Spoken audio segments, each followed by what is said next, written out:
Resmi dilamar Rizky Febian, Mahalini akhirnya bagikan momen dirinya saat fitting baju. Penyanyi Rizky Febian secara resmi telah melamar kekasihnya, Mahalini pada Minggu, tanggal 7 Mei tahun 2023. Diketahui, prosesi lamaran Rizky Febian dan Mahalini digelar secara tertutup. Setelah viral, Rizky Febian dan Mahalini akhirnya membagikan momen saat fitting baju lamaran. Nuansa hijau tua dipilih keduanya sebagai busana lamaran. Dalam video unggahan Instagram Story di akun Mahalini, terlihat beberapa momen saat keduanya berdiskusi hingga fitting baju bersama tim. Anak sulung dari komedian Sule ini dan sang kekasih terlihat kompak mengenakan batik dan kebaya dengan nuansa hijau tua. Mahalini tampil anggun dalam balutan kebaya rancangan Aski Febrianti. Kebaya hijau tua dipadukan dengan kain batik berwarna senada yang terlihat sangat serasi. Kebaya modern tampak mewah dengan detail bordir dan renda serta taburan payet.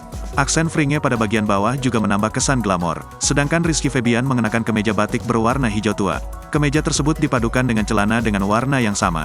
Sementara itu, melalui unggahan di Instagram Story @rizkyfebian, Rizky Febian terlihat memamerkan cincin tunangannya. Foto tersebut diambil dengan hanya memperlihatkan tangan Rizky Febian menggenggam tangan Mahalini Raharja.